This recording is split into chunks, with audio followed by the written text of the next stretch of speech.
Office of Acno Consultants, which is mostly the industrial-oriented e-commerce, wherein it's logistics, finance, accounting, and legal compliance.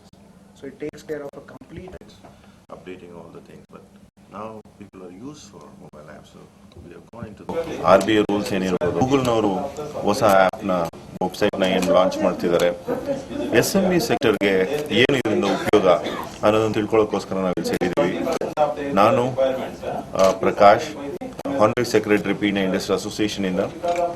ನಾವು ಇಲ್ಲಿ ಸೇರಿರೋದು, ನಮ್ಮ association ಅಲ್ಲಿ 5600 ಸದಸ್ಯರಿದ್ದಾರೆ. ಅವ್ರಿಗೆ ಇದರಿಂದ ಏನು ಉಪಯೋಗ ಆಗುತ್ತೆ ಅದನ್ನ ತಿಳ್ಕೊಂಡು ನಮ್ಮ ಎಲ್ಲ ಸದಸ್ಯರಿಗೆ ಇದ್ರ ಬಗ್ಗೆ ತಿಳಿ ಹೇಳಬೇಕು ಅಂತ ನಾವಿಲ್ಲಿ ಬಂದಿದ್ದೀವಿ. ನಮ್ಮ ಸದಸ್ಯರೆಲ್ಲ ಕಾಯ್ತಿದ್ದಾರೆ. ಪೀಣ್ಯ ಇಂಡಸ್ಟ್ರೀಸ್ ಅಸೋಸಿಯೇಷನ್ ಇಂದ ಒಂದು ಆ್ಯಪ್ ಕೂಡ ಇವತ್ತು ಬಿಡುಗಡೆ ಮಾಡ್ತಿದ್ದೀವಿ.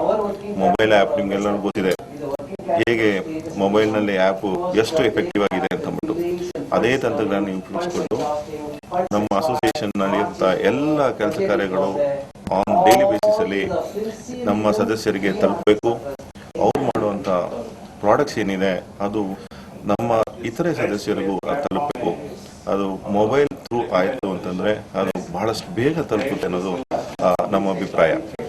ಹಾಗೆ ಅದರಲ್ಲಿ ಅವ್ರ ಪ್ರಾಡಕ್ಟ್ ಬಗ್ಗೆ ಅಡ್ವರ್ಟೈಸ್ಮೆಂಟ್ ಕೊಡ್ಬೋದು. ಅದೇನಾದ್ರು ಪರ್ಚೇಸ್ ಮಾಡಬೇಕು ಅಂತಂದ್ರೂ ಅದರಿಂದ ಪರ್ಚೇಸ್ ಮಾಡ್ಬೋದು.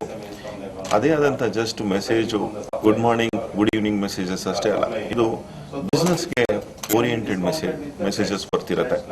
ಅಂದರೆ ಇವತ್ತೇನೋ ಹೊಸ ಪ್ರಾಡಕ್ಟ್ ರಿಲೀಸ್ ಮಾಡೋವಂಥದ್ದು ಬರ್ತಿರುತ್ತೆ, ಹೊಸ ಟೆಕ್ನಾಲಜಿ ಬಗ್ಗೆ ನಮ್ಮದೇ ಆದ ಅಂತ ಚಾರ್ಟರ್ಡ್ ಅಕೌಂಟೆಂಟ್. SME ಗ್ರಿಡ್ ಅನ್ನೋದು ಒಂದು ಇ-ಕಾಮರ್ಸ್ ಪ್ಲಾಟ್ಫಾರ್ಮ್.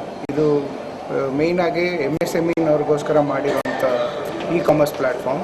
ಇದರಲ್ಲಿ ಏನು ಅಂದರೆ ಪರ್ಚೇಸ್, ಒಬ್ಬ MSME ಮೈಕ್ರೋ ಯೂನಿಟ್ ಆಗ್ಬೋದು, ಸ್ಮಾಲ್ ಯೂನಿಟ್ ಆಗ್ಬೋದು, ಅವ್ರಿಗೆ ಬಲ್ಕ್ನಲ್ಲಿ ಪರ್ಚೇಸ್ ಮಾಡೋದು ತುಂಬ ಕಷ್ಟ ಆಗುತ್ತೆ. ಸೊ ಈ ಪ್ಲ್ಯಾಟ್ಫಾರ್ಮ್ನಲ್ಲಿ ಪರ್ಚೇಸ್ ಮಾಡ್ಬೋದು, ಕೊಟೇಶನ್ಸ್ ತೊಗೋಬೋದು, ಬಲ್ಕ್ ಆರ್ಡರ್ಸ್ನಲ್ಲಿ ಪ್ರೈಸ್ ನೆಗೋಸಿಯೇಷನ್ ಮಾಡ್ಕೋಬೋದು.